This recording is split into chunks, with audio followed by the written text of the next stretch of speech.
वालेकुम, मैं हूँ तारिक जदून और आप देख रहे हैं जदून टाइम। नाज़रीन, मैं इस वक्त कलाम में मौजूद हूँ।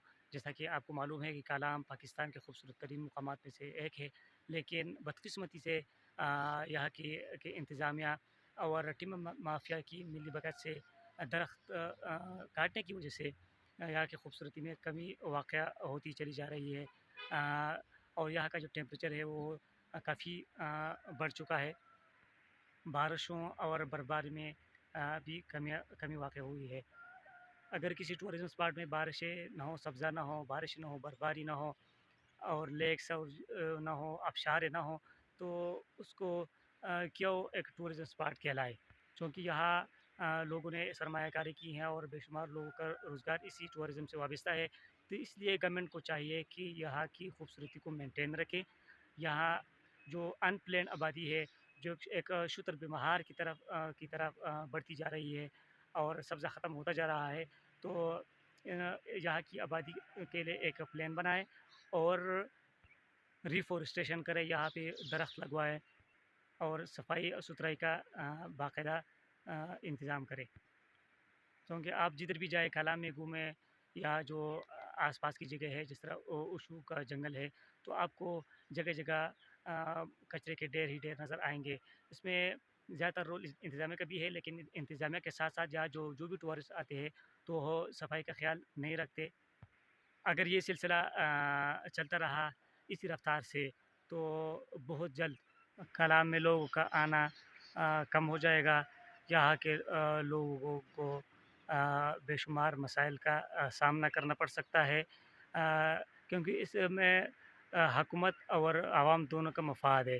क्योंकि इसी ईद में 5 दिन में केपी हुकूमत को पा 4 अरब रुपए का फ़ायदा हुआ है, यानी 400 करोड़ रुपए का फ़ायदा हुआ है। इसके अलावा कम्युनिकेशन का बड़ा मसला है। यहाँ माहौडन की तरफ जो सड़क जाती है या दसान वैली की तरफ या कुमराट वैली की तरफ जो सड़क कलाम से जाती है, वो बिल्कुल टूट-फूट का शिकार है। आम छोटी गाड़ियाँ नहीं चल सकती। तो इसलिए जो जीप माफिया है उनका राज है और टूरिस्ट से मुँह मांगे कीमत जो है वो वसूल करती है। इसके अलावा कलाम में बैंक्स का एक ब्रांच भी नहीं है। यहाँ पे कम से कम 1 या 2 ब्रांच होने चाहिए, क्योंकि डिजिटल का ज़माना है और लोग कैश बहुत कम साथ लाते हैं। इसके अलावा मोबाइल नेटवर्क्स का भी मसला है। 3G और 4G बिल्कुल नाफेद है और इसके साथ-साथ यहाँ पे 2-3 पेट्रोल पंप भी होने चाहिए, क्योंकि पूरे कलाम में सिर्फ़ 2 ही पेट्रोल पंप हैं और रश में लोगों को घंटों-घंटों इंतज़ार करना पड़ता है।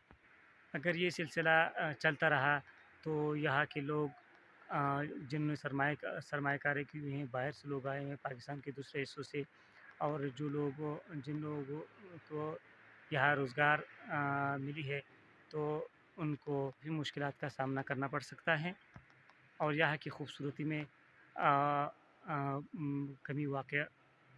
इसलिए इन मसाइल का तदारुक इंतहाई लाज़मी है। गवर्नमेंट को चाहिए, टूरिज़्म मिनिस्ट्री को, कि इन मसाइल पर काबू पाएँ और इनको फर्स्ट प्रायोरिटी पे रखें, क्योंकि पाकिस्तान का मुस्तक़बिल ग्रीन इकॉनमी है और टूरिज़्म ग्रीन इकॉनमी का एक ज़रिया है। मुझे तरज्जुदुन को इजाज़त दीजिए। अल्लाह ताला हम सब का हामी व नासिर हो।